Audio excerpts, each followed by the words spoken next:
بسم الله والصلاة والسلام على رسول الله وعلى آله وصحبه أجمعين ربي اشرح لي صدري ويسر لي أمري واحلل عقدة من لساني يفقهوا قولي السلام عليكم ورحمة الله.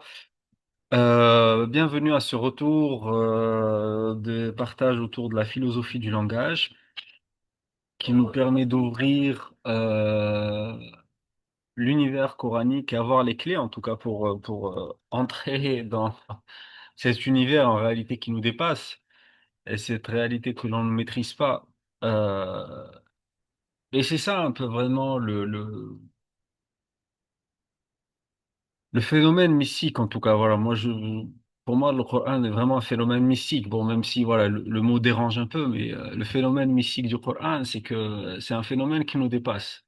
Et on voit en fait aujourd'hui qu'on vit dans des temps où on cherche à absolument maîtriser, contrôler, que tout soit normalisé.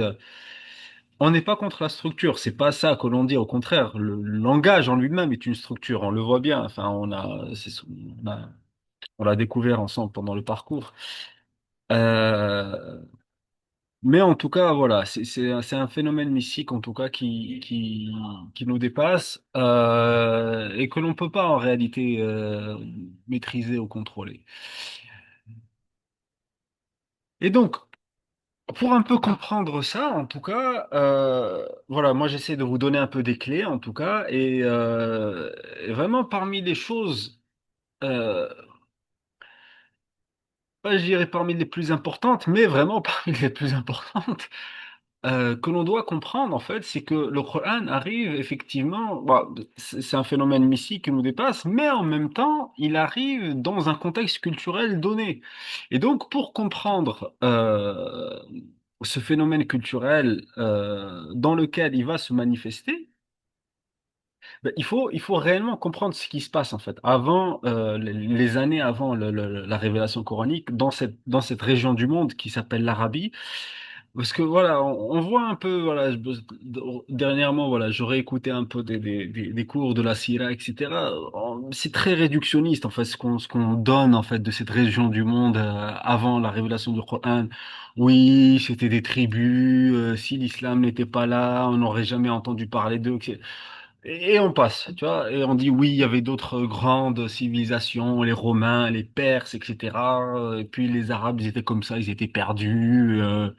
Et puis le Coran est venu pour les honorer. Et puis, ouais, franchement, moi, je suis pas complètement d'accord. Je suis même pas du tout d'accord, en tout cas, parce que comme on a vu, ça fait vraiment partie de l'héritage abrahamique d'avoir un double héritage, nomade et sédentaire. Effectivement, Jaziratul Arab va être vraiment le lieu, la péninsule du nomadisme par excellence, d'accord? Et le nomadisme est par définition euh, euh, entre guillemets, anti-civilisationnel dans le sens dans lequel on l'entend aujourd'hui. C'est-à-dire que la civilisation, c'est avoir des bâtiments, des immeubles, des machins. Mais ça veut pas dire anticulturel. Ça veut pas dire que c'est des gens qui n'ont pas de culture. On va le voir, en tout cas. Enfin, je vais essayer, en tout cas, de vous donner des premières clés. Mais là, il faut vraiment avoir on va dire, voilà, un cursus vraiment particulier par rapport à la phase anté-islamique alhamdoulilah, qui a pu être préservé. Mais là aussi, en tout cas, l'objectif principal, en tout cas, que l'on nous dit, tu vois, par rapport à la préservation du shi'r ou le jahili, d'accord, la poésie anté-islamique qui est très importante pour la linguistique. Voilà, enfin, à partir du moment où vous allez faire du langage arabe, vous allez automatiquement, voilà, avoir référence à ce qu'on appelle le shi'r al-jahili. Mais là aussi, en fait, on réduit, entre guillemets, le shi'r al-jahili à juste une fonctionnalité ou une fonction de ah ben c'est grâce au shi'r qu'on arrive à comprendre les mots du Coran.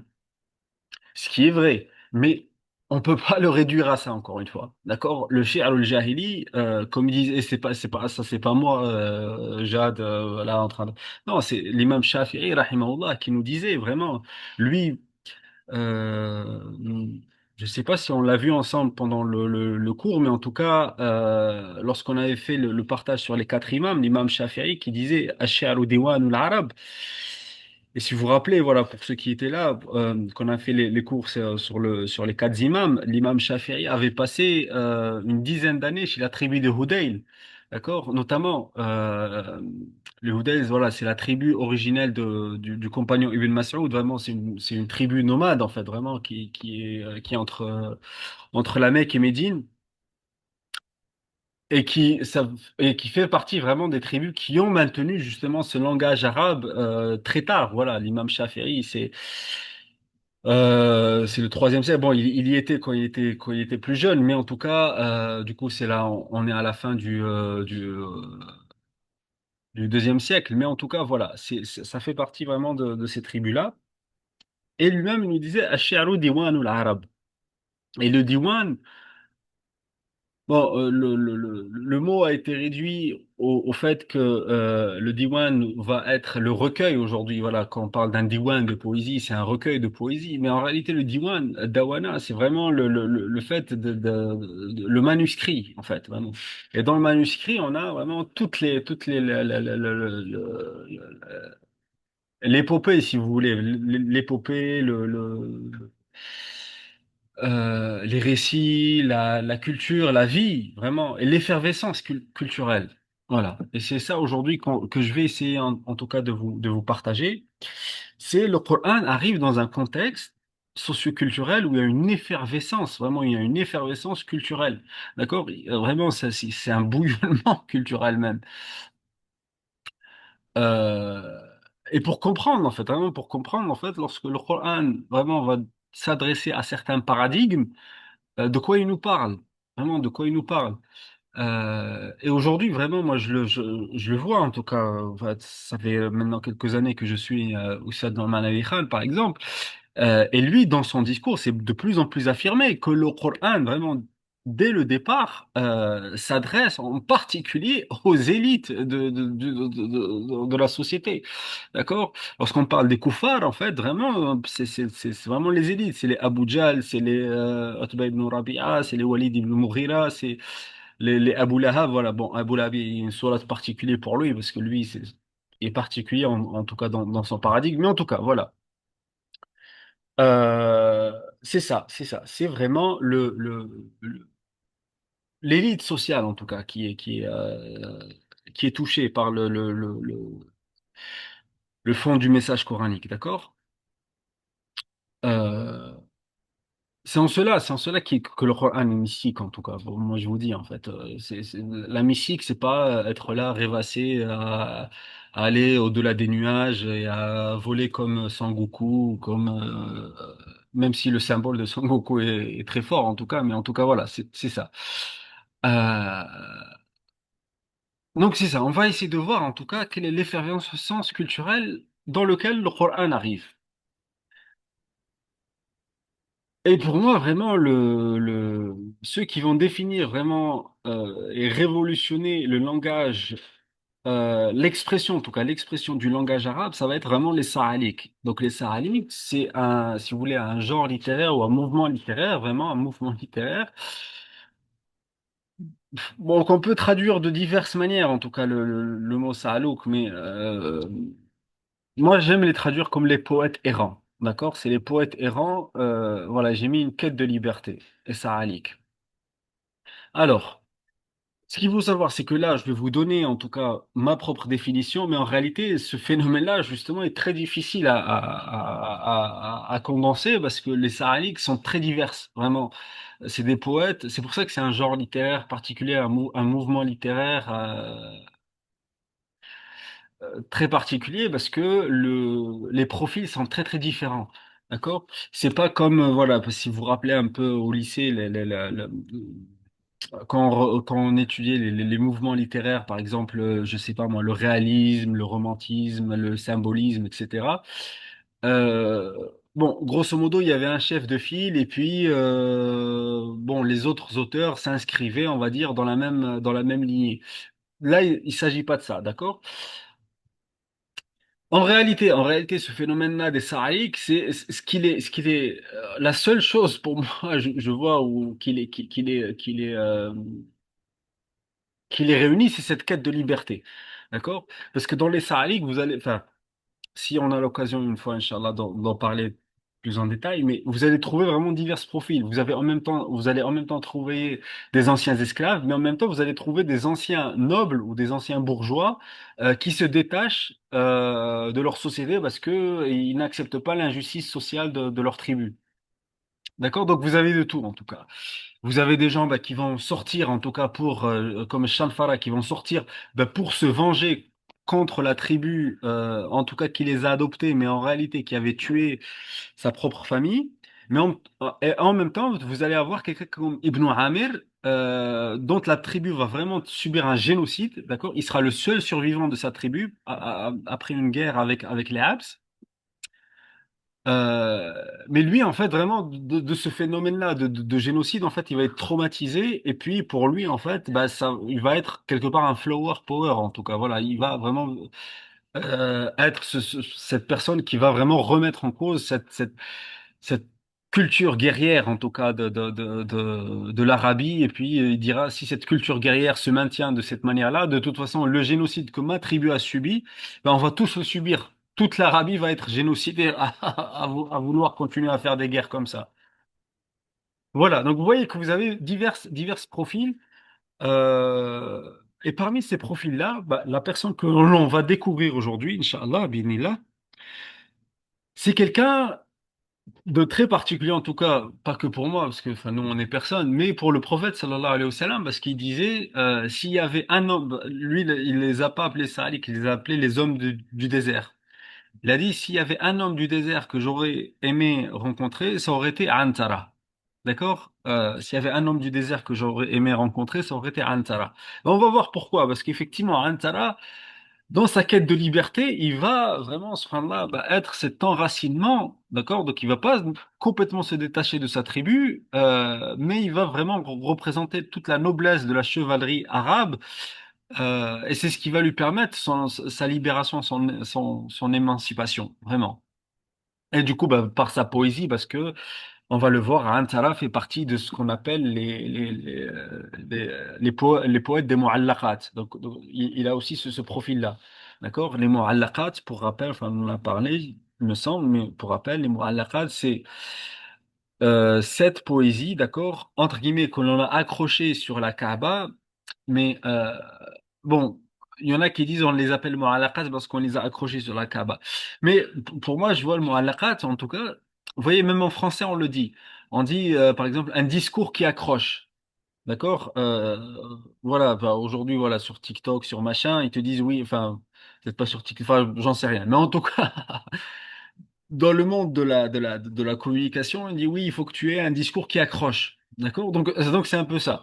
C'est mu'allaqat, c'est pas qui accroche, mais en tout cas qui attache le cœur. D'accord? C'est des poésies qui attachent, des poésies auxquelles les Arabes se sont attachés. Le cœur des Arabes se sont attachés, parce que vraiment, bah, par leur, en même temps par la qualité linguistique, mais en même temps par la thématique qui est les thématiques qui vont être produites, ça va être vraiment des attaches pour le cœur des Arabes, d'accord? Et donc, voilà, il est dit qu'on les a accrochés sur sur la Kaaba. Et donc voilà, comme je vous disais, à Antara, le prophète sallallahu alayhi wa sallam, il disait, s'il y avait un homme du désert que j'aurais voulu rencontrer, ça aurait été Antara. Et donc on va voir qui c'est Antara et pourquoi, en tout cas,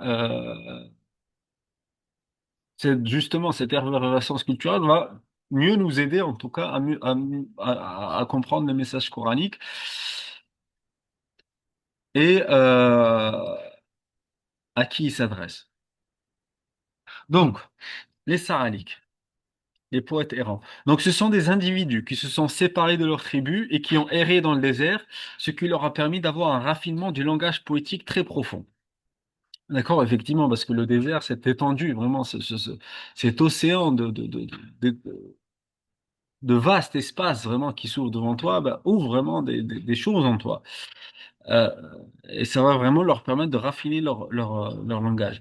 Ils se sont séparés de leur tribu pour diverses raisons, notamment le fait de fuir la sédentarisation, donc ça fait partie aussi des raisons, l'abaissement des mœurs, D'accord? Donc vraiment l'éthique et les mœurs de la société, ils voyaient que ça se dégradait, bah, parce que ça va de pair, en tout cas, avec la sédentarisation, en tout cas. Ça veut pas dire que les nomades sont des gens avec des mœurs impeccables, mais en tout cas, les défauts des sédentaires, euh, bah, par vraiment le phénomène de la paresse qui arrive, par le phénomène de la classe sociale aussi, vraiment, parce que c'est la sédentarisation qui ramène le phénomène de classe sociale. Les nomades, oui, ils sont organisés sous forme de tribus avec un chef de tribu, etc. Mais le phénomène de classe sociale est très moindre.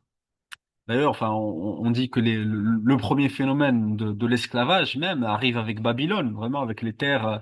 Lorsqu'on met là, le droit de propriété sur sur les étendues des terres autour de l'Euphrate, enfin, du Tigre et l'Euphrate, les deux fleuves de la Mésopotamie. Et aussi, bah, du coup, l'abaissement des mœurs et l'injustice sociale, conséquence de cette sédentarisation. Donc, le prophète, sallallahu alayhi wa sallam, a dit que parmi les poètes errants, il aurait vraiment voulu rencontrer Antara.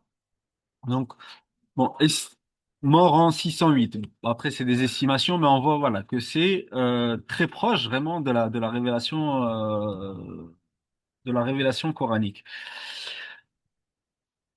Donc, Antara était connu pour son courage, sa bravoure, sa noblesse de caractère, sa pudeur et son combat face à l'injustice sociale due au racisme. Donc là, Antara va être vraiment quelqu'un, vraiment, bah, enfin, on va le voir en tout cas. En effet, Antara était d'un père arabe et d'une mère éthiopienne. D'accord? Il avait hérité de la couleur de peau de sa mère et il était amoureux de sa cousine Abla. D'accord? Donc voilà, enfin, grosso modo, Antara avait la couleur de peau des Éthiopiens. D'accord? Et c'est ce qui faisait que, bah, c'est pas que ça, mais en tout cas, les Arabes, dans leur culture à l'époque, le fait que l'enfant il soit issu d'une esclave, ils ne le reconnaissaient pas.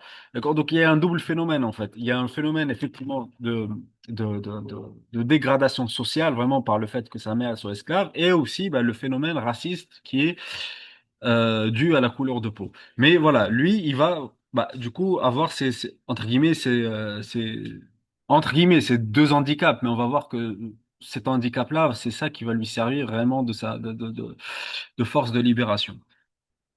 Donc, à cause de sa couleur de peau et de son statut rabaissé au sein de la tribu, il ne pouvait l'épouser. D'accord? Donc là, c'est la clé de l'histoire de Antara. C'est, ben, il est amoureux de sa cousine Abla, mais comme son père, lui, c'était un noble parmi la tribu, et du coup, bah, sa cousine, bah, du coup, qui est la nièce de son père, d'accord? Sa cousine paternelle. Donc, le père de Abla et le père de Antara sont frères. Donc elle aussi, du coup, elle est issue de cette bourgeoisie, de cette noblesse, de cette bourgeoisie. Ben même si, entre guillemets, le père de Habla, c'était l'oncle de Hantara, euh, ben, il refusait catégoriquement de lui laisser sa fille comme épouse. Et son père, voilà, son père, bah, du fait qu'il le reniait, pas qu'il le reniait, mais en tout cas, voilà, c'était ça. C'était le fils de l'esclave, bah, reste un esclave, d'accord? Surtout quand tu es noble, voilà, tu peux pas, entre guillemets, considérer que le fils que tu as eu avec une de tes esclaves est ton propre fils. Donc, il vivra en apartheid de sa tribu, d'accord, et il écrira des poèmes dénonçant l'injustice sociale due au racisme.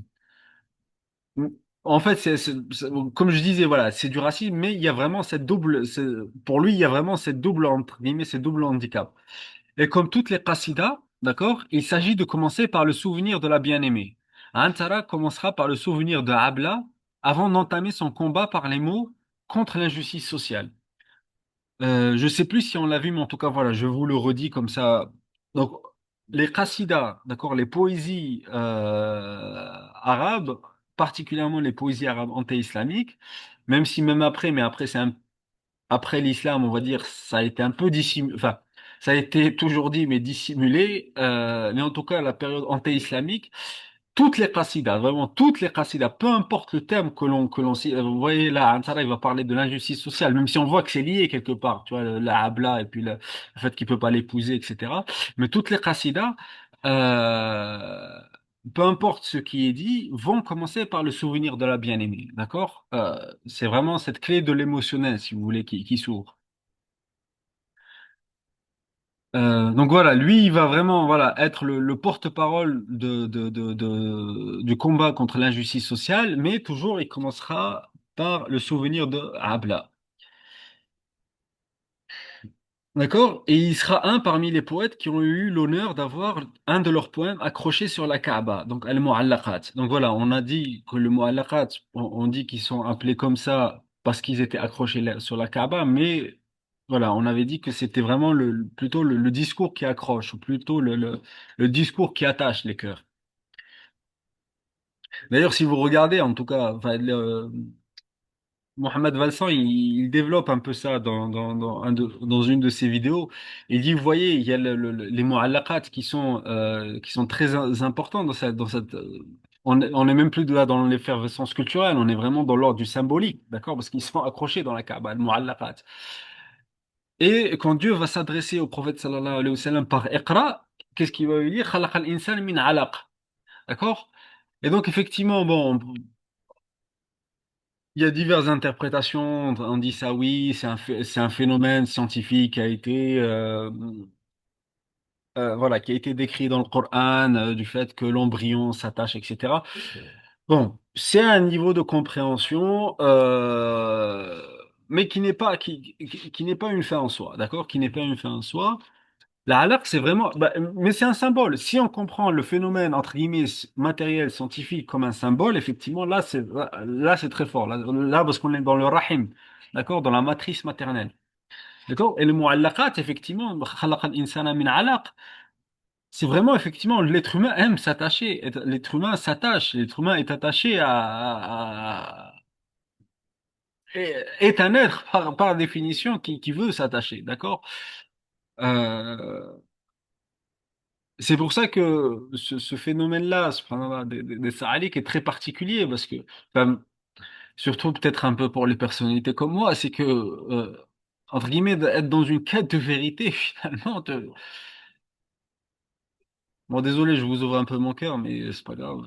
Être dans une quête de vérité, finalement, te pousse, entre guillemets, à te détacher, finalement, de structures qui ne sont pas dans cette quête-là, mais en même temps, en fait, t'es un individu, t'es un être humain, tu veux t'attacher, tu veux te trouver, en fait, là où créer de nouvelles attaches, créer une nouvelle matrice, un nouveau rahim. Mais, subhanallah, c'est assez particulier, en tout cas. Mais on verra parmi les compagnons qui c'était la personne qui représente justement ça, et cependant, on va voir que jusqu'à la fin de sa vie, c'était pour te dire, c'était pour dire, d'accord? Et donc, ce poème en particulier a été une réponse, d'accord? Donc, le poème, parce qu'Antara, il aura beaucoup de poésie, mais le poème que les Arabes, entre guillemets, vont choisir pour mettre sur la Kaaba, va être justement une réponse à quelqu'un qui a voulu rabaisser son statut, en disant qu'il n'était pas un poète talentueux et que ses poèmes n'étaient que des inspirations furtives.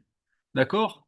Et donc là, il a touché la corde sensible, si vous voulez, parce que voilà, quelqu'un qui souffre voilà, d'un double rabaissement social et que vraiment, il va faire émerger un talent, il va faire émerger une expression, il va faire émerger une inspiration créative, vraiment, qui va être, et d'ailleurs, ça va être un des seuls poètes, vraiment, de sa tribu, la tribu des Abs. Euh, j'ai pas trop le temps de m'étaler, mais si vous voulez, pourquoi la tribu des Abs justement ne va plus avoir de poètes? Parce que ça va être une tribu qui va vouloir se sédentariser au nord de l'Arabie, qui va vouloir être un vassal des Perses, de l'Empire perse. D'accord?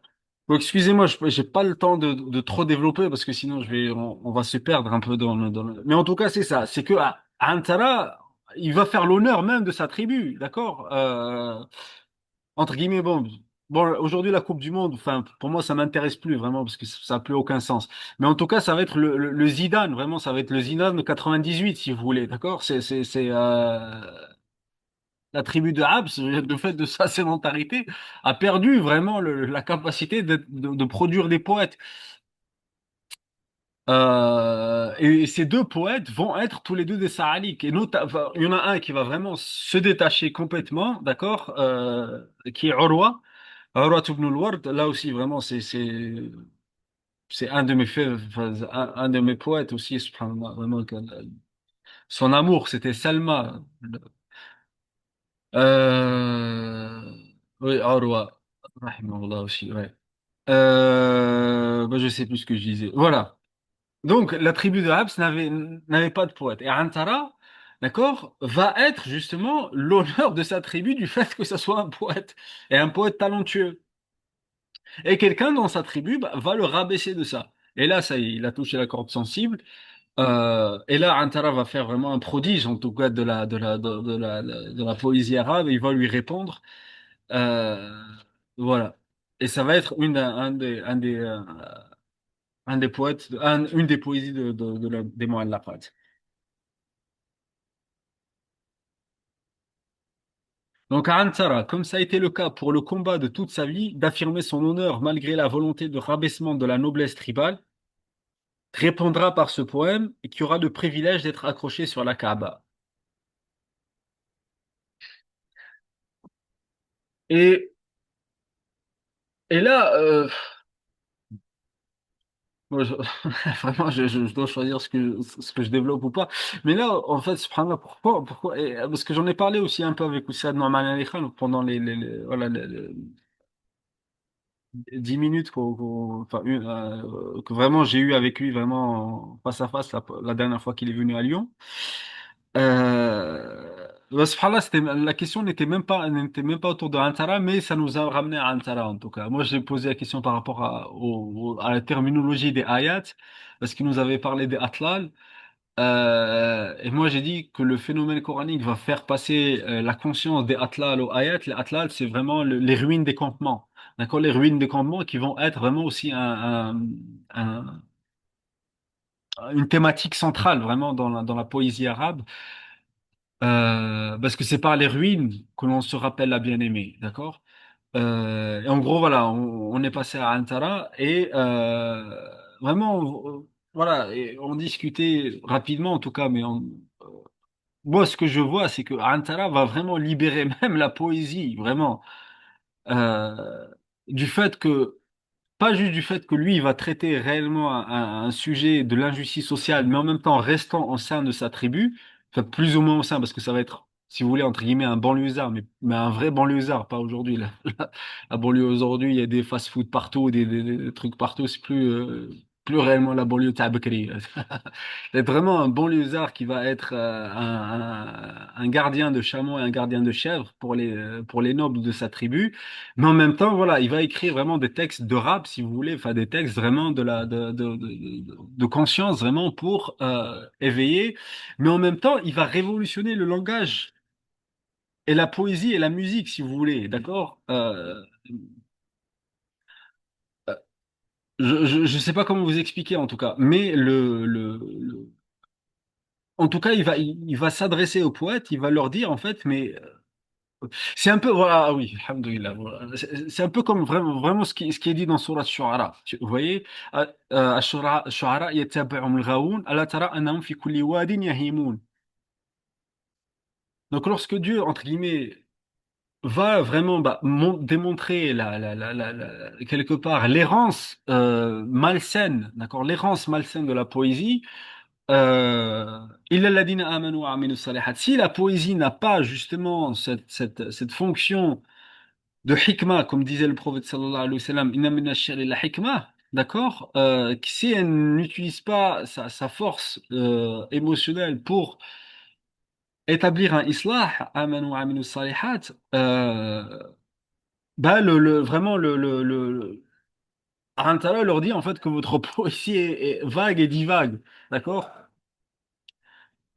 Donc c'est vraiment ça, c'est un peu ça en tout cas que je vois à l'intérieur, mais voilà, je vais pas trop m'étaler dessus parce que je peux pas trop. Voilà, il faut que. Donc voilà, j'ai mis un- mais une partie, enfin une petite partie en tout cas j'ai choisi quelques vers de la Qasida de Antara, bon, qui est très longue en tout cas, mais Et qui dit, donc, هل غادر الشعراء من متردمي أم هل عرفت الدار بعد توهمي. Donc là, il s'adresse aux poètes. Il leur dit, les poètes ont-ils laissé un sujet? D'accord? Il leur dit, ouais, les poètes, vous parlez trop. D'accord. C'est un peu comme ça. Les speakers ou les gens sur Internet, vous parlez trop. Vous parlez trop pour rien dire. Arriveras-tu à reconnaître la maison de la bien-aimée après l'illusion? Après toute cette illusion, en fait, elle est où? Il est où le souvenir réellement? Il est où le souvenir de Dieu? يا دار عبلة بالجواء تكلمي وعمي صباحا دار عبلة واسلمي. Ô maison de Abla. Donc là, vous voyez, Abla, comme je vous disais, voilà, c'est la cousine, mais entre guillemets, voilà, c'est la bien-aimée inaccessible. Ô maison de Abla, sur la plaine, parle-moi. D'accord? Donc là, il demande à la maison de Abla de s'adresser à lui. Que ta journée soit belle et reçois ma salutation. فوقت فوقفت فيها فوقفت فيها ناقتي وكأنها فدن لأقضي حاجة متلومي. J'ai arrêté ma chamelle devant moi comme si elle était un palais pour que je réponde à l'appel du blâme encore et encore.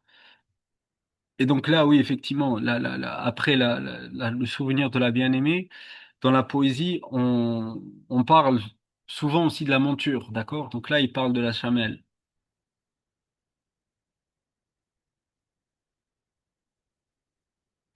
تحل عبلة بالجواء وأهلنا بالحزن فالصمان فالصمان فالمتلثم. Un Abla s'en va vers les plaines alors que les nôtres s'en vont vers Al-Hazan, As-Samman et Muthallimi. Muthathatlim- Muthathatlimi.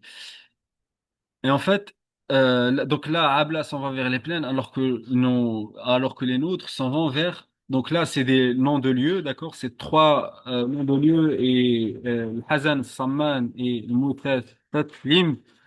Euh, subhanallah, le mot en lui-même, il est difficile à prononcer. Ça montre quelque part cette difficulté aussi du poète, parce que c'est trois endroits qui indiquent la distance. Mais ce qu'il faut savoir, c'est que chez les Arabes, la poésie la plus qualitative, et là on est vraiment dans une poésie entre guillemets de qualité, parce que c'est le mu'allaqat, c'est la poésie par laquelle, lorsque tu l'entends, tu recomprends autre chose. D'accord? Et là, effectivement, bon, le premier niveau, c'est de comprendre que c'est trois endroits. Donc, c'est-à-dire que nos deux tribus, parce qu'après, voilà, voilà, pour revenir un peu sur le contexte, comme du coup le père de Abla a vu que Antara faisait des poésies sur sa fille, et que voilà, bah, le père de Antara n'avait, bon, noblesse oblige quand même, euh, avait empêché le père de Rabla de tuer Antara, ce qui voulait le tuer, bah du coup le père de Rabla est parti, d'accord, est parti avec sa famille. Et du coup est parti avec Rabla, d'accord, pour entre guillemets, parce que pour lui c'est un art, c'est une honte, d'accord, que qu'il y ait un poète qu'il y ait un poète qui fasse des poésies sur sa fille. Et d'accord, donc il décrit cette distance qui grandit entre les deux. Donc là, c'est des noms d'endroits, mais aussi, subhanallah, regarde, le Hazan, vraiment, le Hazan, c'est la tristesse, d'accord? Donc, c'est un nom d'endroit, mais c'est aussi la tristesse. Donc, il décrit quelque part, à travers ces noms d'endroits aussi, Hazan, Samman, wa Thulamati, vraiment, c'est des états émotionnels, jusqu'à que Moussa Tatlimi, c'est vraiment le fait une des notions d'être couvert, en fait, vraiment, d'être complètement,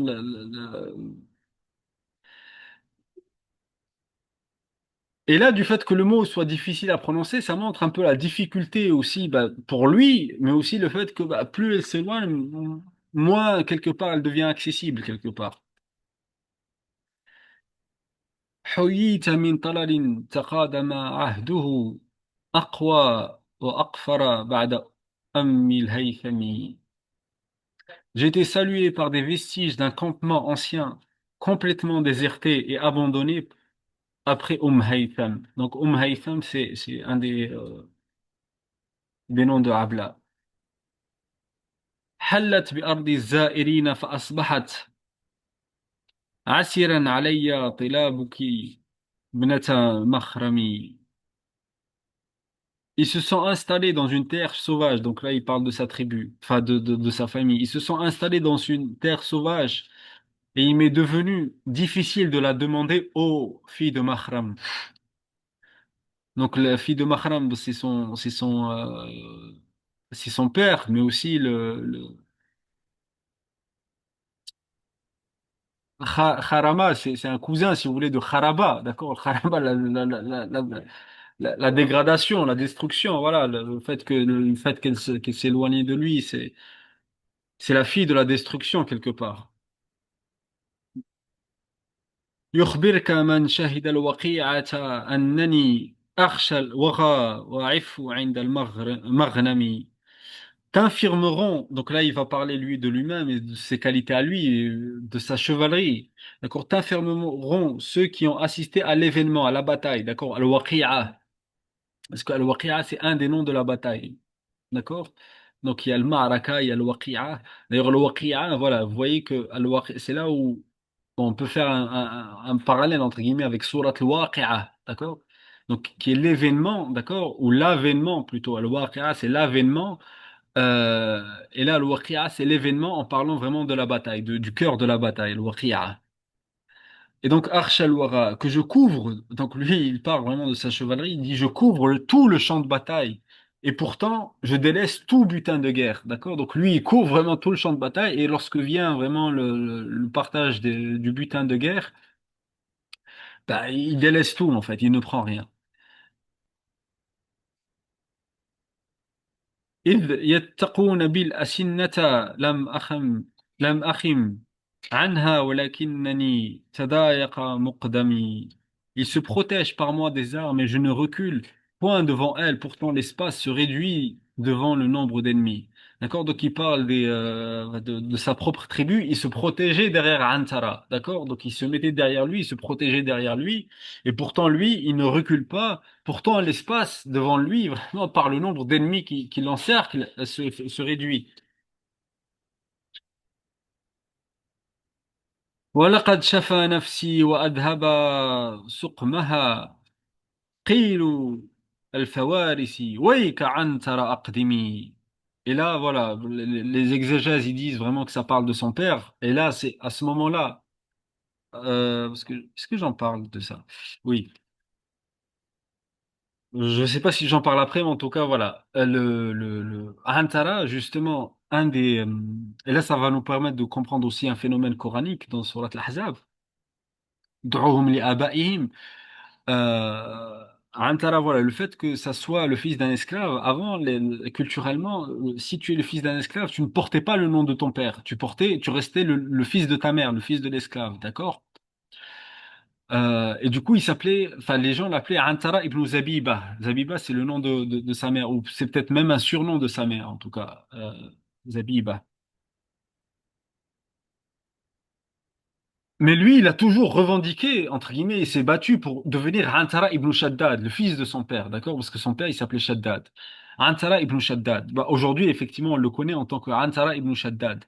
D'accord? Mais les gens refusaient de l'appeler Antara ibn Shaddad et pourtant lui, voilà, avec toute la noblesse et la chevalerie, c'était si vous voulez les tirailleurs pendant la Première et Deuxième Guerre mondiale. Après, bon, quand la Première et Deuxième Guerre mondiale ont fini, bon, les Maghrébins et les Africains, bon bah, vous avez défendu la France, très bien. Bon, bah, maintenant revenez à bon, on peut parler de la France, mais on peut parler des États-Unis aussi. J'en parle un peu dans le livre de Malcolm X.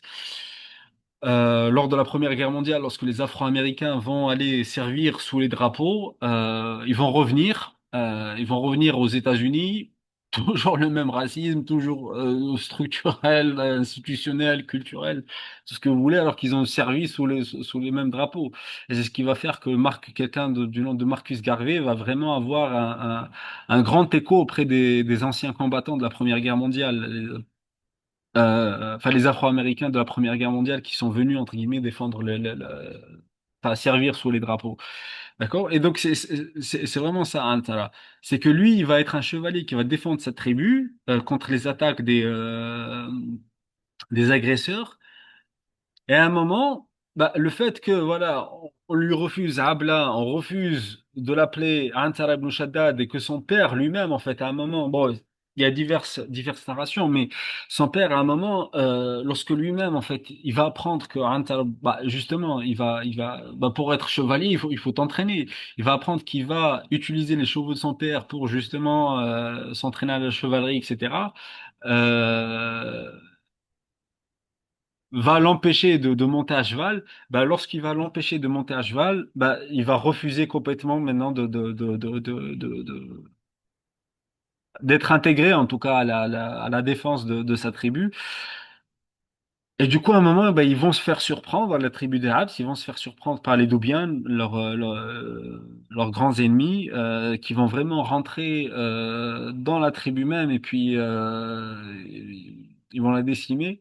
Et puis son père, il va être là en train de le chercher. À un moment, bah, il le trouve, bah, pareil, dans sa petite banlieue, dehors, en train de surveiller les chèvres et les chameaux. Et il va lui dire, Waïka Antara, Aqdimi. Il va lui dire, Antara, mais qu'est-ce que tu fais? Mais viens, là, ça se passe, là, il faut défendre. Et là, il lui dit, ben non, ben, tu me traites comme un esclave. Ben, l'esclave ne sait pas faire, n'est pas un chevalier. D'accord? Pour toi, l'esclave ne doit pas monter à cheval. Oui, parce que c'est ça. C'est que l'esclave ne devait pas monter à cheval. D'accord? Le cheval était, entre guillemets, un animal noble monté par les nobles, si vous voulez. Il va lui dire, voilà, tu veux pas que je monte à cheval? Ben non, ben là, je vais pas vous défendre. Si je peux pas, et il va lui dire, voilà, l'esclave ne sait que garder les troupeaux. Il va lui répondre ça. Il va lui dire, l'esclave ne sait que garder les troupeaux. Et là, son père, il va le regarder, et voilà, devant l'urgence, il va lui dire, vas-y, défends-nous et tu deviendras Antara ibn Shaddad, d'accord? Antara ibn Shaddad. Et c'est là où vous voyez, en fait, subhanallah, vraiment, c'est pour ça que je vous parlais de l'effervescence culturelle, parce que regardez, là, c'est une très belle histoire qui touche vraiment, etc. Et son père, après, voilà, il va aller au milieu de la tribu et il va lui dire, voilà, maintenant, je reconnais Antara en tant qu'Antara ibn Shaddad. Mais là, regardez, avec le seul, entre guillemets, Mulk Yamin que le prophète sallallahu alayhi wa sallam va avoir, avec l'histoire de Zayd, la noblesse du prophète sallallahu alayhi wa sallam va faire vraiment que, elle va dépasser de loin, en fait, l'histoire de Antara. C'est que Zayd, vraiment, va tellement, c'est lui qui va demander à rester avec le prophète sallallahu alayhi wa sallam. Non seulement il va demander à rester avec lui, mais bah, le prophète sallallahu alayhi wa sallam, pour honorer Zayd, d'accord? C'est ça qu'il faut comprendre, c'est que lorsqu'il va, le prophète sallallahu alayhi wa sallam, il va au milieu au milieu de la Mecque et il dit, désormais Zayd s'appelle Zayd ibn Muhammad, d'accord? C'est que nous, on entend cet événement de la Sira, c'est très bien, c'est très beau, mais ce qu'il faut savoir, c'est que l'imaginaire culturel, en fait, arabe de cette époque, et lorsque les gens ils voient ça, il se rappelle l'histoire de Antara ibn Shaddad, d'accord? Il se rappelle l'histoire du père même biologique de Antara qui va lui... Et du coup, le fait que le prophète sallallahu alayhi wa sallam lève la main de Zayd et dit, maintenant, Zayd se nomme Zayd ibn Muhammad, c'est ça, c'est cet honneur-là en tout cas qui lui prévaut en tout cas, d'accord? Euh, Et donc c'est ça qui va se passer, c'est qu'après la bataille, bah, Antara va les sauver, et puis après la bataille, bah, son père, il va prendre sa main au milieu de la tribu, il va dire, euh, ceci, enfin, désormais, Antara s'appelle Antara ibn Shaddad.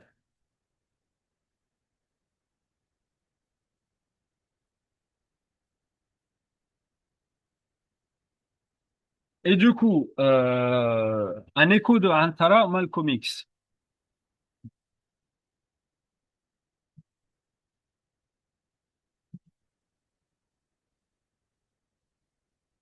Donc, pour moi, vraiment, effectivement, on trouve vraiment dans le parcours de Malcolm X, vraiment un écho de Antara.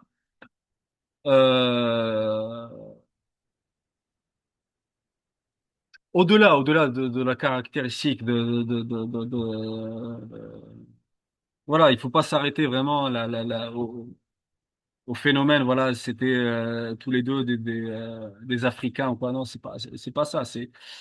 la libération, le phénomène de libération, même si effectivement on peut y voir un parallèle, mais c'est pas ça, en tout cas, le parallèle sur lequel je veux insister, c'est que Antara a ainsi gagné son prestige par la force de ses mots, d'accord? Une force qu'il a pu développer dans son apartheid dans le désert, d'accord?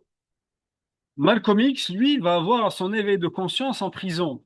Et à ce moment-là, qu'est-ce qui va se passer? Il va se mettre à étudier et à lire, d'accord? Et il est dit, par exemple, que les prisonniers d'Alcatraz, par exemple, s'intéressaient beaucoup à la philosophie. Pourquoi je vous parle de la prison? Parce que déjà coraniquement, ils sont tous les deux liés, en tout cas, la prison et le désert. Vous allez me dire, oui, mais pourquoi tu dis ça? En fait, bon, rapidement, mais pour qu'on reste sur notre sujet. Si vous regardez, en fait, il y a énormément de parallèles entre l'histoire de Moussa alayhi salam dans Surat al-Qasas et l'histoire de Youssouf alayhi salam. Donc Moussa alayhi salam, lui, il va commettre un acte répréhensible de manière non volontaire, mais quelque part, il a une part de culpabilité. Et du coup, il va se retrouver, lui, dans le désert. Alors que Youssouf alayhi salam, lui, il est innocent et il se retrouve en prison malgré son innocence, d'accord? Donc il y a ce parallèle-là. Mais en tout cas,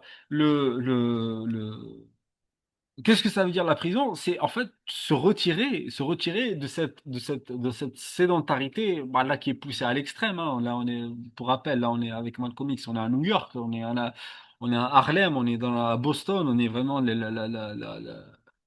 la sédentarité dans ce qu'elle a de plus affreux à offrir, si vous voulez. Voilà, donc le prison, c'est cet éveil de conscience, et c'est pour ça que, voilà, que je vous citais les prisonniers d'Alcatraz, parce que on remarquait que les prisonniers, en tout cas à Alcatraz même, c'est à ce moment-là, en fait, voilà, que quand tu te retires de ces sédentarité, que tu prends le temps de te questionner. Et du coup, voilà, la philosophie intéressait beaucoup bon, aujourd'hui, bon, apparemment, c'est fini cette histoire, parce qu'aujourd'hui, ils ont tous le droit au téléphone, mais voilà. Et donc, en prison, Malcolm X va lire des gens comme Kant, d'accord? Il va vraiment, lui qui n'arrivait pas à s'exprimer en écrivant une lettre, subhanallah, il va tellement prendre le temps de s'instruire qu'il va réussir à lire des gens comme Kant, comme Schopenhauer, comme Nietzsche, comme Spinoza. Spinoza qui va particulièrement le marquer. D'accord? Et Spinoza, voilà, enfin, je le dis dans le livre, mais Spinoza lui-même, qui va vraiment être énormément marqué par quelqu'un de l'époque de l'Andalousie musulmane, enfin l'Andalousie, on va dire, parce que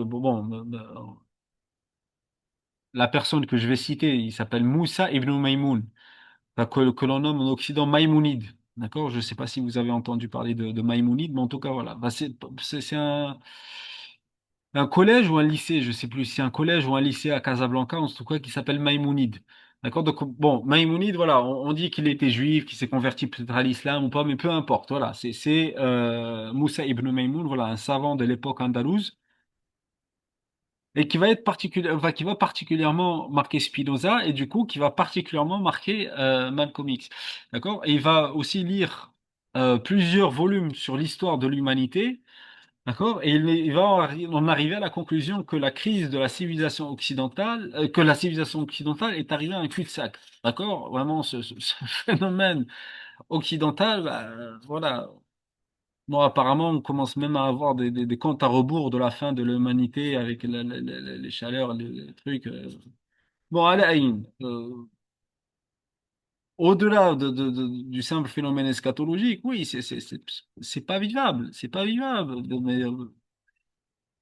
et ça, du début jusqu'à la fin, vraiment, parce que les gens, je sais pas si les gens perdent espoir, et puis il y a plus d'aspiration, et puis ça y est, khlas, du coup on se lance, on continue à être lancé dedans, on continue à y aller dedans, voilà, à tout prix vouloir avoir de la performance, machin. Je sais pas, vraiment, je comprends plus rien, moi, en tout cas. C'est pour ça que voilà, je suis peut-être un sahalik, voué à être salaud jusqu'à. Ah, enfin, je comprends plus rien, moi. La vérité, Bref. Donc les lectures de Malcolm X lui ont permis de développer vraiment de la rhétorique. C'est pour ça que Malcolm X va vraiment être une force de parole, une force de rhétorique très impressionnante. C'est pour ça que vraiment il va être très dangereux parce que à l'époque, voilà, rappelez-vous que c'est le début de la télé et puis les gens finalement découvraient autre chose, d'accord? Par la télé, vraiment cette figure finalement du noir de Harlem, finalement, qui n'est pas juste le délinquant du coin ou le chanteur ou le danseur de jazz ou je sais pas quoi, même si bon, le jazz, etc., a son rôle et que toute la culture a son rôle, mais en tout cas, voilà. Non, là maintenant, voilà, on a quelqu'un qui est capable de répondre, avoir du répondant face à des journalistes qui, qui mènent des débats, qui même, voilà, avec vraiment une force logique. Bon, la logique dans la démonstration, bon, la démonstration, ça reste une démonstration, elle peut avoir des failles, etc. Particulièrement, voilà, dans les premiers temps de la Nation of Islam. Mais en tout cas, voilà, lui-même va se dire qu'il s'est beaucoup plus libéré de ces chaînes, des chaînes vraiment qui faisaient de lui un esclave. Là, je parle de Malcolm X, des chaînes qui faisaient de lui encore un esclave lorsqu'il était en prison. Parce que le vrai phénomène d'être un esclave, entre guillemets, c'est réellement l'esclave de l'aspiration. Moi, c'est aujourd'hui, c'est ça, en tout cas. Moi, à quoi tu aspires dans ta vie? C'est ça. Si tu aspires, bah voilà, bref. Donc, il disait que la prison lui a permis d'étudier beaucoup plus que s'il avait étudié dans une université. Et là, c'est un sah, c'est un haq, c'est vraiment un haq. Pourquoi? Parce que, selon lui, déjà à l'époque, mais c'est encore plus vrai aujourd'hui, les universités ont beaucoup trop de divertissement, beaucoup trop de distractions. D'accord? Alors que lui, vraiment, il est resté éveillé jusqu'à 3 heures du matin en train de lire avec la lumière du couloir de la prison. D'accord? Les cellules, elles étaient éteintes et puis il y avait la lumière du couloir. Et à chaque fois que le gardien il passait, ben, il faisait genre, il dormait et puis dès qu'il passait, ben, il reprenait sa lecture.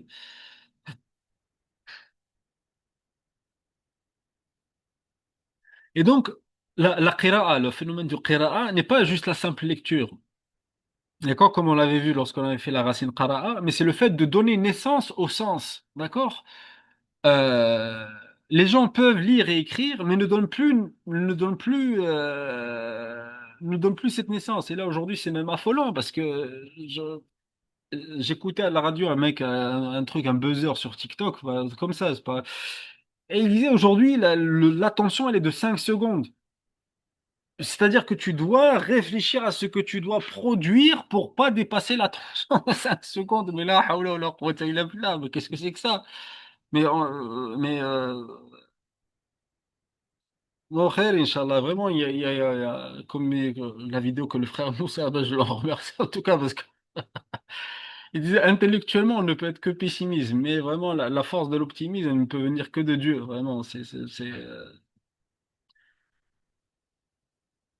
Et donc, pour acquérir cela, Malcolm avait une discipline et un combat contre sa paresse. Et c'est ça aujourd'hui que la civilisation de la consommation elle nous a, on est vraiment dans une paresse vraiment de consommation incroyable. Et si vous voulez vraiment qui caractérise les gens missionnés, d'accord? Par exemple, Antara lui-même, vraiment, tous les gens missionnés, vous allez voir vraiment dans leur parcours de vie, voilà, Antara, il est là, parce que voilà, je vous ai parlé de sa poésie, de sa bravoure, etc. Mais c'était quelqu'un aussi, voilà, qui travaillait, c'était quelqu'un qui se renseignait aussi. Il est dit même, vraiment, celui qui lui aurait ouvert sa conscience, d'accord? Ça serait quelqu'un parmi, vous savez, je ne sais pas si vous avez entendu dans les récits de la Sira, il y avait quelques gens qui étaient sur la Hanifiyya de Ibrahim alayhi salam, même avant le Coran, la révélation coranique. D'accord? Il y avait quelques personnes qui étaient encore sur la Hanifiyya. D'accord? Et Antara, voilà, allait s'asseoir avec une de ces personnes-là et puis écouter, et puis voilà, être un abdallah, tu vois, il écoutait ce genre de choses. Et c'est ça qui, ben, parce que oui, on a parlé du désert, mais on avait vu qu'il y avait d'autres poètes sahariques qui parlaient du désert, mais finalement qui étaient engagés pour une mission, enfin une épopée personnelle. Antara, lui, il va vraiment être le porte-parole contre l'injustice sociale, contre le racisme culturel et institutionnel, du coup.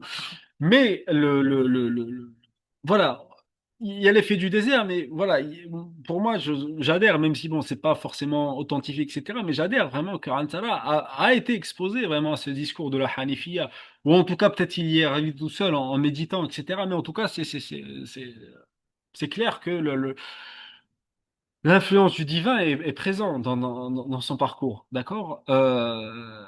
Parce que voilà, c'est quelqu'un qui va refuser la paresse, vraiment. Et Malcolm aussi va refuser la paresse. Et c'est ça qui caractérise les gens missionnés. C'est pas des gens, voilà, tu veux voir quelqu'un, en tout cas, si c'est un wali d'Allah ou pas, regarde comment il œuvre pour sa mission, d'accord? C'est ça. C'est qu'Allah nous permette, en tout cas.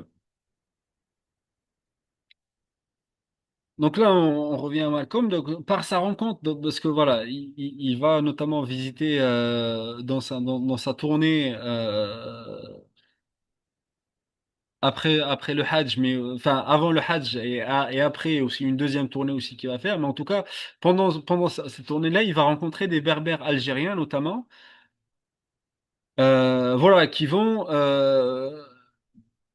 lui dire en fait que le phénomène de libération, pour eux, la Black Nation, en tout cas, ne fait pas écho vraiment, enfin ne fait pas du tout écho, en tout cas, à l'aspiration vraiment de libération. Le message de la...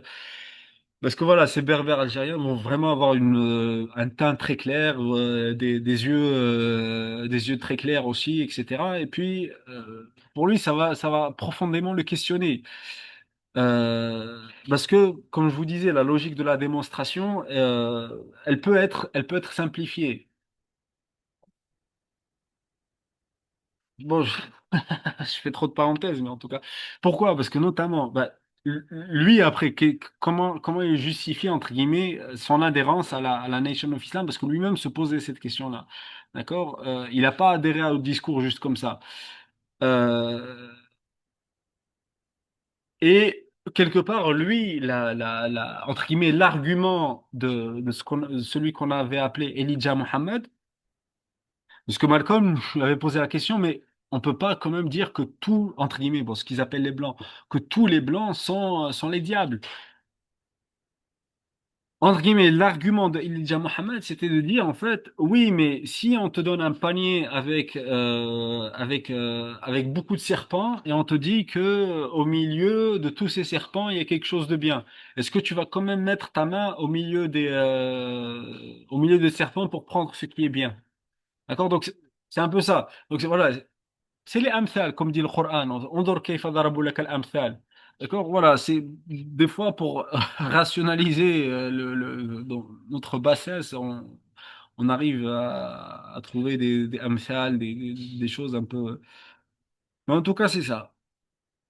Et donc, voilà, il en est arrivé à la certitude que le problème n'est pas dans la race, mais dans trois aspects de la société américaine. D'accord? C'est pas question est-ce que tu es de telle race, de telle race ou de telle race. Non, c'est que les trois aspects de la société américaine qui en font justement une société en crise et puis même en voie d'extinction, ou même l'humanité aujourd'hui entière en voie d'extinction, c'est l'ignorance, l'avarice et un programme, entre guillemets, éducatif, mais pour réduire la conscience de la population.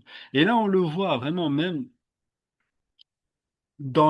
entre guillemets, dans les universités qui sont, entre guillemets, ces lieux normalement dédiés à l'ouverture de la conscience, etc. Et pour le moment, on peut dire que je suis, pas comment dire, conspirationniste ou je sais pas quoi. Mais en tout cas, pour moi, en tout cas, je vois que après mai 68, parce que vous savez, mai 68, voilà, ça a été une révolution vraiment sociale, etc., qui a émergé du mouvement étudiant. Bah, comment calmer vraiment cette effervescence de la jeunesse? Bah, vas-y, donne un max de divertissement. Sauf que, voilà, les Américains, eux, ils étaient en avance sur ça. Euh, et aujourd'hui, c'est ça. Tu vas, vraiment, et juste pour l'anecdote personnelle, bon, alhamdoulilah, vraiment, alhamdoulilah, en tout cas que ça s'est pas fait, mais il y avait un ancien de mon école, en tout cas, qui était... Bon, non, il y a un frère. Bon, je vais peut-être pas dire. Bon, je vais dire son prénom quand même. Bon, il y a un frère Nassim qui était parti après après l'école, parti travailler à Dubaï, tu vois.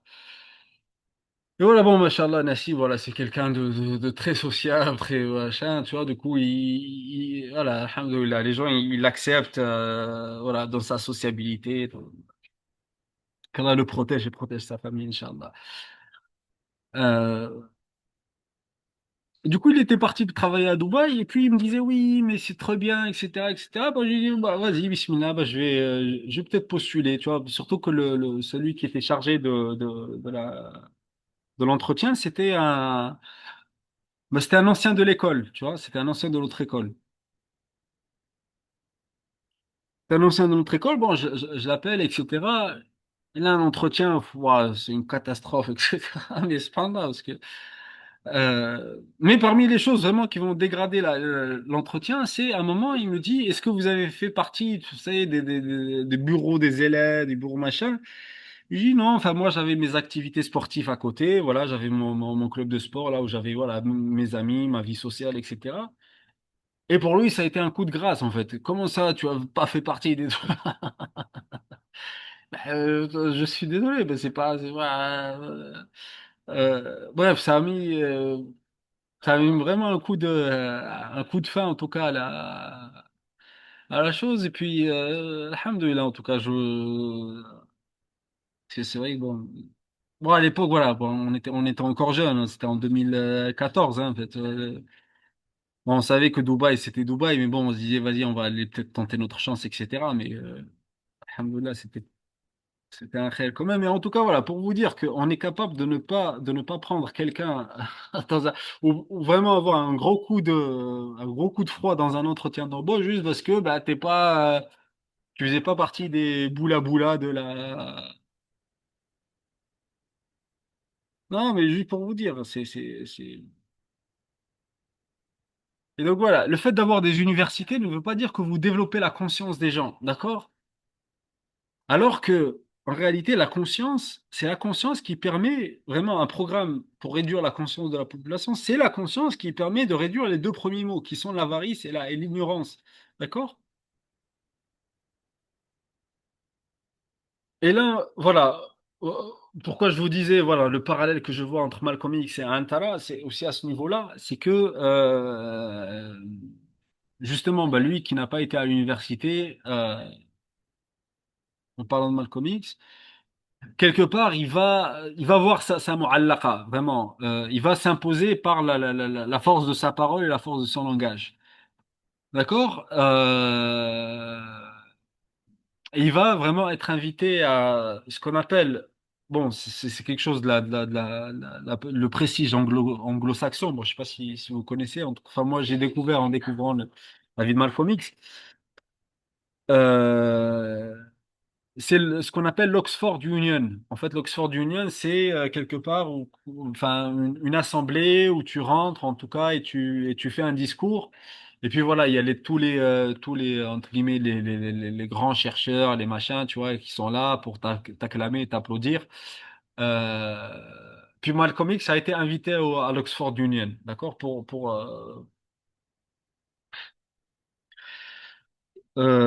procéder à un discours. Pardon. Et bah, comme tout discours, en tout cas, la conclusion est quelque chose qui est assez frappant. Bah, il va conclure son discours par un commentaire, vous savez, du dilemme de Shakespeare. D'accord? Donc là, voilà. Bon, l'Oxford, on est vraiment voilà, dans le cœur de la culture shakespearienne, si vous voulez. Enfin, non, en réalité, parce qu'on va voir. Mais en tout cas, dans l'héritage, on va dire, Vous savez, dilemme shakespearien qui dit être ou ne pas être. D'accord? Être ou ne pas être, qu'est-ce que ça veut dire être ou ne pas être? C'est que Shakespeare, justement, par ce dilemme-là, il rappelle à la société anglaise et britannique que le paradigme, ce n'est pas avoir ou ne pas avoir, c'est être ou ne pas être. D'accord? Parce que le paradigme capitaliste, le paradigme matérialiste par excellence, c'est avoir ou ne pas avoir. Et Shakespeare, il leur dit non, c'est être ou ne pas être. Telle est la question. Telle est la question. C'est pas est-ce que tu as ou tu n'as pas. Et ça, même en tout, même entre guillemets, ce qu'on appelle la science, même ce qu'on appelle le ilm, même ce que. C'est pas est-ce que tu as ou tu n'as pas. Est-ce que tu es ou tu n'es pas? Voilà. Telle est la question. Voilà, c'est ça. Et du coup, Malcolm va conclure vraiment son discours par un commentaire de ce dilemme-là, et il va appeler à un changement justement pour un monde meilleur en revenant à l'être, vraiment. Et déclare qu'il est prêt. Voilà, là on voit que vraiment il s'est coupé vraiment de la entre guillemets de la doctrine de la Nation of Islam complètement, et il déclare qu'il est prêt à se joindre à quiconque souhaiterait, peu importe sa couleur, travailler en ce sens pour que la condition misérable qui existe sur Terre s'améliore. Amin, ya Rab, amin. Voilà, donc il appelle à un monde meilleur. Euh, ouais, je voulais faire, subhanallah, un parallèle avec Isa alayhi salam, du coup, le parallèle avec Isa alayhi salam, et puis vraiment comment est-ce que, vous savez, parce que par rapport peut-être on le fera une prochaine fois, Inch'Allah, parce que c'est là vraiment que je vous dis, en fait, il faut comprendre le phénomène culturel de l'Arabie pour comprendre, en tout cas, pour élargir nos sens du Coran. Parce que vous vous rappelez, Antara, justement, au départ, il s'appelait Antara ibn Zabiba. Enfin, les gens, en tout cas, l'appelaient Antara ibn Zabiba. Et le parallèle là que je voulais faire avec vous, c'est que Isa, alayhi salam, dans le Coran, il s'appelle Isa ibn Maryam. D'accord? Et c'est un nom honorifique. Donc, le changement de paradigme, le changement culturel est très fort. Parce que, entre guillemets, ce que avant était perçu comme une dégradation sociale, c'est-à-dire que tu es, voilà, le fils, entre guillemets, de la servante ou le fils de, hein, le Coran va complètement modifier ça et va honorer en même temps Isa et en même temps Mariam par le fait d'appeler Isa Ibn Mariam. D'accord? Voilà, je voulais vous faire avec vous ce parallèle-là, mais là, je pense que ça va faire trop. Euh, Ouais, ça va faire beaucoup trop, mais en tout cas, voilà, c'est pas grave, on va le faire une prochaine fois, Inch'Allah. Voilà, juste pour rappel, n'hésitez pas en tout cas attendez, là, je vais vous montrer non. Voilà, ben, n'hésitez pas en tout cas à partager vraiment notre livre. Là, vous pouvez, enfin, voilà, pour les gens qui le souhaitent, vous pouvez vous le procurer ici. On met un prix minimum de 14 euros qui inclut l'envoi, d'accord? Qui inclut voilà les frais d'envoi. Donc voilà, vous allez le trouver sur notre page internet. Donc n'hésitez pas, Inch'Allah, à partager à vos amis et vos proches. Euh, bon, je sais, bon, je vous le mets dans le chat au cas où. Voilà. Hop. Je sais pas si on peut le récupérer par l'enregistrement du lien, mais en tout cas, voilà, c'est sur ce lien-là, Inch'Allah. Donc voilà, va aidez-nous pour vraiment qu'on puisse continuer, Inch'Allah, à vous offrir ce que l'on peut vous offrir humblement. Et comme Malcolm disait, voilà, essayer d'améliorer la condition misérable de l'humanité. Parce que on plonge vraiment dans des vagues assez particulières, en tout cas. Qu'Allah nous préserve, vous préserve et nous redonne espoir par lui, vraiment, parce que subhanallah, on arrive, enfin moi personnellement, j'arrive à un temps où je demande à Dieu vraiment de me maintenir dans l'espoir. Vraiment, c'est ça. Maintenir dans Isa, Isa, Asa, Asa Rabbi an yahdini sawa as-sabil. Walhamdulillah Rabbil Alamin. Wa barakallahu fikum en tout cas. Et puis, bah, je vous dis à la prochaine fois, Inch'Allah. Bah, je vous tiendrai au courant quand est-ce que ça sera le prochain rendez-vous. Wa salam alaikum wa rahmatullah.